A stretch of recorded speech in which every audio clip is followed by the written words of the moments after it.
ఒక చిన్న గూగుల్ రివ్యూని మీతో షేర్ చేసుకుందాం అనుకుంటున్నాను. మొన్న మన దగ్గరకు ఒక 86 ఏళ్ల పెద్దావిడ వచ్చారు. ఈ పెద్దావిడకి పాపం కాళ్ళ మీద చిన్న పుండు ఉండి, ఇంకోటేంటంటే వాళ్ళ మనవరాలు డాక్టర్. డాక్టర్ అవ్వడం వలన ఆ పుండుకి తగ్గట్టు ఏమేమి ట్రీట్మెంట్స్ తీసుకోవాలి, ఏమేమి ఆప్షన్స్ ఉన్నాయని క్షుణ్ణంగా డిసైడ్ చేసుకొని, వెతుక్కొని మరీ ఫైనల్గా నా దగ్గరికి వచ్చారన్నమాట. ఎవరో తెలిసిన వాళ్ళు చెప్తే వచ్చారు. సో పెద్దావిడకి 86 ఏళ్ళ వయసు కాబట్టి అనస్థీషియా అన్నది ఆల్మోస్ట్ అవుట్ ఆఫ్ క్వశ్చన్. ఎందుకంటే అనస్థీషియా ఎప్పుడైతే ఇస్తామో ఈ వయసుతో పాటు ఉండే కాంప్లికేషన్స్ అన్నీ కూడా చాలా ఎక్కువైపోతాయి. సో ఎగ్జామిన్ చేసి చూసాము. అంతా చూస్తే ఏంటంటే పెద్దావిడికి మన మడం దగ్గర, యాంకిల్ దగ్గర ఒక 3 సెంటీమీటర్స్ అల్సర్ ఉంది. లక్కీలీ ఇన్ఫెక్ట్ అవ్వలేదు. పెద్దావిడికి షుగర్ కానీ బీపీ కానీ ఏం లేవు. సో చూస్తే ఎగ్జామిన్ చేసి చూస్తే కాలంతా అక్కడంతా నల్లగా అయిపోవడం, చిన్న రక్తనాళాలు తెరుచుకొని ఉన్నాయి. సో డయాగ్నోస్ అయిపోయింది, వీనస్ అల్సర్, కింద వచ్చేసి వారికోస్ వెయిన్స్ ఉన్నాయి. ఈ వారికోస్ వెయిన్స్కి వచ్చేసి రకరకాల ట్రీట్మెంట్ ఆప్షన్స్ ఉన్నాయి. ఓపెన్ సర్జరీ ఒకటి, లేజర్ ట్రీట్మెంట్ ఒకటి, గ్లూ ట్రీట్మెంట్ ఒకటి. ఓపెన్ సర్జరీ అన్నది డాక్టర్ గారు ముందే వద్దని డిసైడ్ చేసుకున్నాం. సో 2 ఆప్షన్స్ ఉన్నాయి, laser treatment, glue treatment.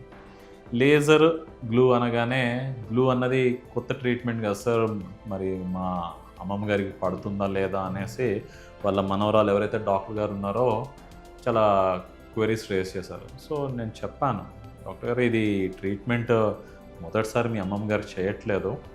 I know it is of concern, it is a new treatment, కానీ ఇది మన యుఎస్ FDA అప్రూవ్డ్ అండ్ మన దగ్గర మ్యాక్సిమం నెంబర్ ఆఫ్ కేసెస్ అయ్యాయి 2 రాష్ట్రాల్లో కలిపి. So she'll definitely do good అనేసి మనం తనకు కాన్ఫిడెన్స్ ఇచ్చి ప్రొసీజర్కి తీసుకున్నాం. సో ఈ ప్రొసీజర్ వచ్చేసి ఒక హాఫ్ అన్ అవర్ టు 45 మినిట్స్లో అయిపోయింది. అండ్ ప్రొసీజర్ వచ్చేసి మనం కంప్లీట్గా లోకల్ అనస్థీషియాలో చేస్తాం. అంటే పెద్దవాడికి ఎక్కడైతే మనం ఇంజెక్షన్స్ ఇస్తామో అక్కడ వరకు మాత్రమే మత్తు ఇచ్చి ఈ పాడైన రక్తనాళాలన్నింటినీ కూడా లోపల నుంచే మనం రిపేర్ చేస్తాం అన్నమాట.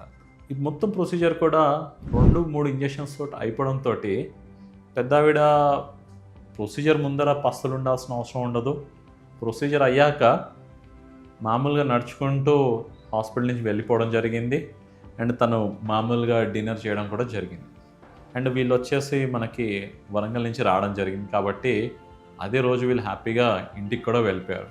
అండ్ మరుసటి రోజు నుంచి పెద్దావిడ తన పనులని తను మామూలుగా చేసుకోవడం, ఇన్ఫ్యాక్ట్ ఒక చిన్న ఫంక్షన్కి వెళ్ళడం కూడా జరిగింది.